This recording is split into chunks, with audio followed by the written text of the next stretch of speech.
हाय मित्रों, केम छो? मजामां। आज આપણે બનાવીશું બટર કોર્ન ભુરજી। એના માટે મેં મકાઈના દાણા આવી રીતના કાઢી અને ક્રશ કરી દીધા છે કચરા। પનીર લીધું છે, બટર લીધું છે, ટામેટું લીધું છે, લીલા મરચાં લીધા છે, લસણ લીધું છે, ડુંગળી લીધી છે સમારીને અને કેપ્સિકમ લીધું છે।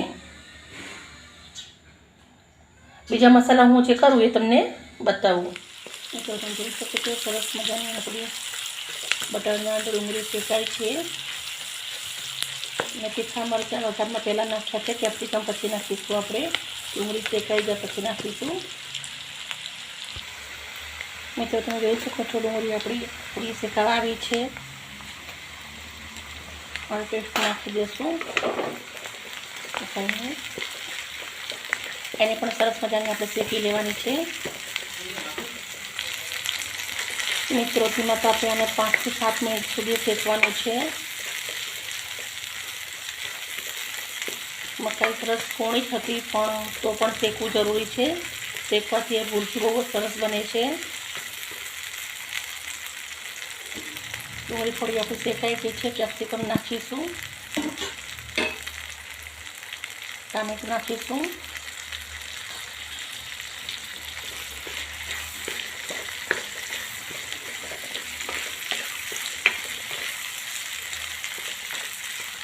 ટામેટું અને કેપ્સિકમ પાછળથી નાખ્યા છે આપણે, કેમ કે દેખાવ સારો દેખાય છે આપણું શાક।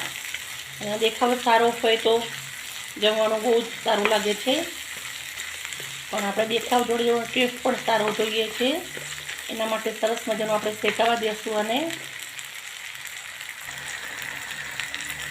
મિત્રો જોઈ શકો છો એનો કલર કેટલો મસ્ત દેખાય છે। અને જ્યારે બટરમાં શેકાય છે એટલે સુગંધ એટલી સરસ આવે છે ને ત્યારે ફટાફટ બની જાય, ફટાફટ જમી લઈએ એવું થાય છે। બહુ જ સરસ સુગંધ આવે છે।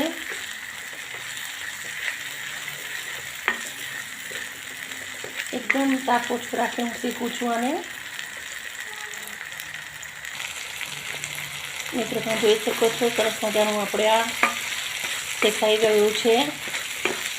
હવે આપણે પનીર નાખીશું। પનીર મેં દૂધનું જ ઘરે બનાવ્યું હતું।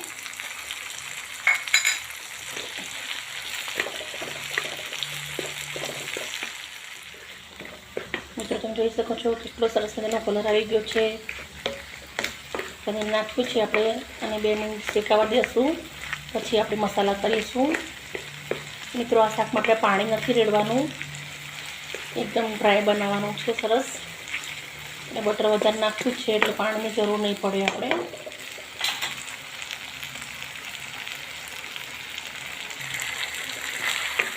મિત્રો બહુ જ સરસ મજાનું શેકાઈ ગયું છે। હવે આપણે મસાલા કરી લઈશું। 1 ચમચી હળદર નાખું છું, 2 ચમચી મરચું, 1 ચમચી ધાણા જીરું, સ્વાદ પ્રમાણે મીઠું, સહેજ ગરમ મસાલો, ચટપટું બનાવવા માટે ચાટ મસાલો।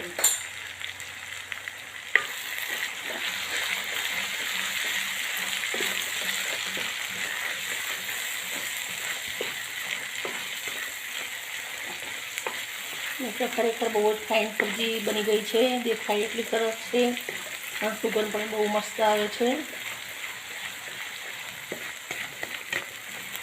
મકાઈની સિઝન આવે એટલે આપણે કંઈક નું કંઈક બનાવીને ખાતા હોઈએ। અને એકવાર આવી રીતના સબ્જી ટ્રાય કરજો, તમને બહુ જ મજા આવશે। અને મિત્રો મેં પનીર હતું એટલે નાખ્યું છે, અને તમે ના નાખો તો બી ચાલે, એમને મેં આ સબ્જી બહુ જ સરસ બને છે। લીલા ધાણા નાખી દઈશું, લીલા ધાણા નાખીશું,